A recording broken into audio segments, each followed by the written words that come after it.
wabarakatuh. Selamat malam, selamat pagi, selamat siang, selamat sore anak-anak kelas 5 yang soleh-solehah.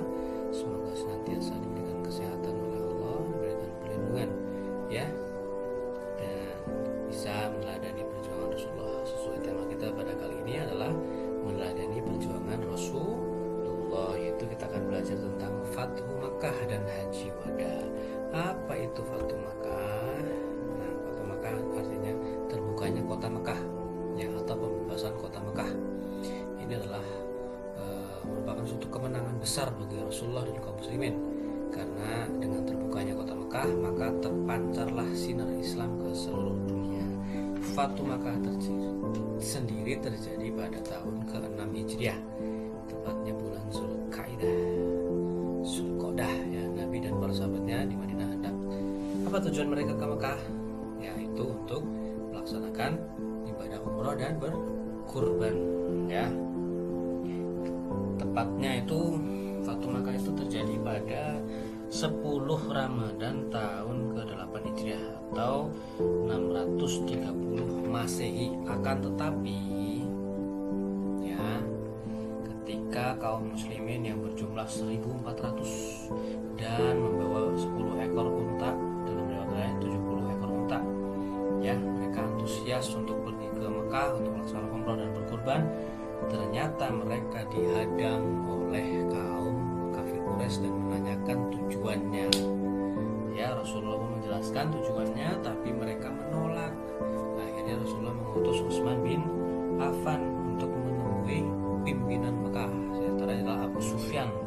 Akan tetapi pimpinan Mekah menolak mereka juga, dan Rasulullah pun akhirnya mengusulkan sebuah perundingan ya, karena terjadinya di Hudaybiyah, yaitu perundingan atau perjanjian Hudaybiyah. Di antaranya hasilnya, jadi perjanjian Hudaybiyah ini adalah perjanjian antara Rasulullah atau umat Islam dengan orang kafir Quraisy ya. Orang kafir Quraisy diwakili oleh Suhail bin Amr.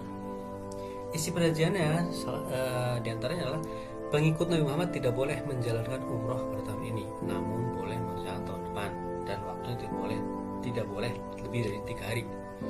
Yang kedua, menghentikan permusuhan untuk gencatan senjata, tidak saling menyerang dalam waktu 10 tahun.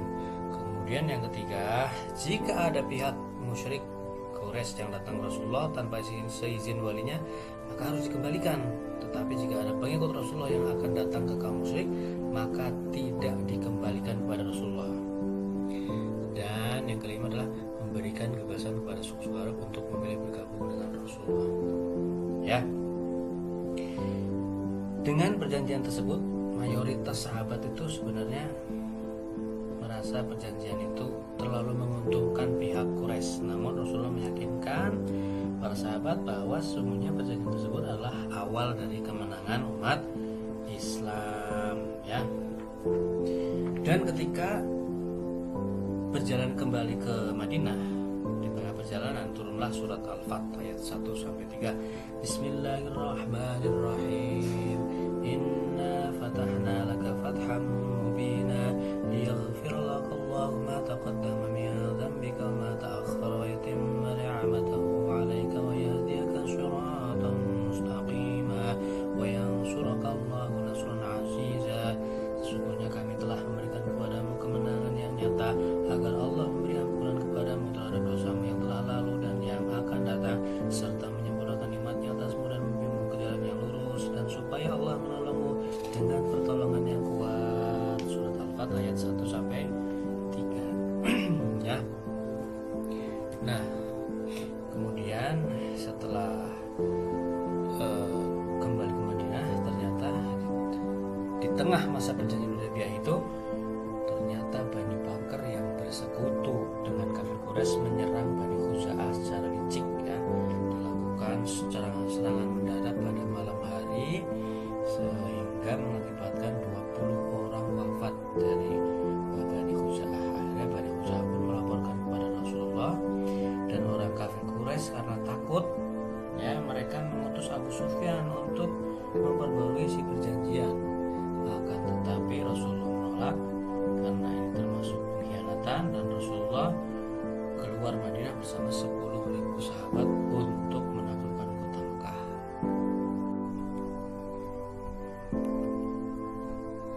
Rasulullah pun bersiap menghadapi kaum Quraisy, mengumpulkan para sahabat dengan jumlah 10.000 orang. Mereka bersiap dan teguh untuk membela Rasulullah sekaligus berangkat ke Mekah.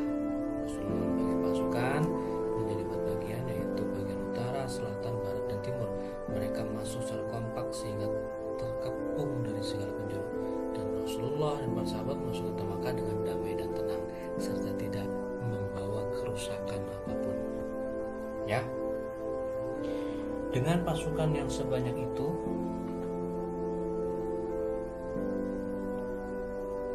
Abu Sufyan dan pimpinan Mekah lainnya menyerah kepada Rasulullah. Ya, mereka menyerah tanpa perlawanan. Akhirnya Rasulullah bersama pasukan Muslim berhasil menguasai Mekah tanpa pertumpahan darah. Jadi Rasulullah itu adalah seorang pemimpin yang sangat bijaksana, ya, sangat pemaaf. Rasulullah mengampuni seluruh penduduk Mekah dan melarang pasukannya melakukan pertumpahan darah. Ya, kalau pimpinan-pimpinan bengis itu udah dihabisi semuanya, tapi Rasulullah sangat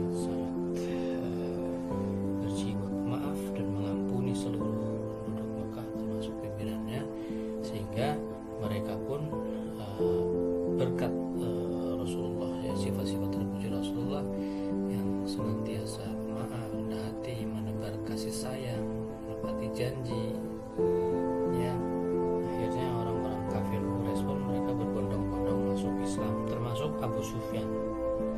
Ya. Kemudian Haji Wada. Haji Wada itu adalah haji terakhir Rasulullah, ya. Haji terakhir yang dilakukan Nabi Muhammad sebelum beliau meninggal, dan Rasulullah memberikan khutbah yang menegaskan pentingnya persatuan umat Islam dan memberikan pesan-pesan penting mengenai hak-hak dan tanggung jawab umat Islam. Di antaranya hak-hak dan tanggung jawab atau pesan-pesan isi khutbah Rasulullah adalah: 1. Berperilaku baik antara satu dengan yang lain. 2. Mengerjakan yang diperintah Allah dan meninggalkan larangannya. 3. Memegang amanat dengan penuh tanggung jawab. 4. Melarang perbuatan riba.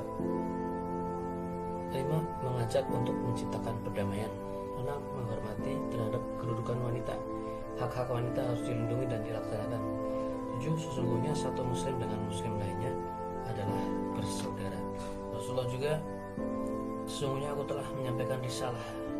Aku tinggalkan 2 pusaka untuk kalian. Apabila berpegang teguh, kalian tidak akan pernah tersesat, yaitu kitab dan sunnah Rasul. Wahai manusia, sembahlah Tuhanmu, dirikanlah sholat, bayarlah zakat, berpuasalah pada bulan Ramadan, pasti kalian akan selamat. Tunaikanlah haji dan taatlah pemimpin kalian, niscaya kalian masuk surga. Ibrah, pelajaran dari kisah Nabi Muhammad pada masa separuh akhir kerasulannya adalah kita harus menjadi pribadi yang menepati janjinya. Allah dan Rasul mengajarkan kepada kita agar selalu menepati janji. Orang yang tidak menepati janji tergolong orang yang munafik. Bila sebuah janji tidak ditepati, maka akibatnya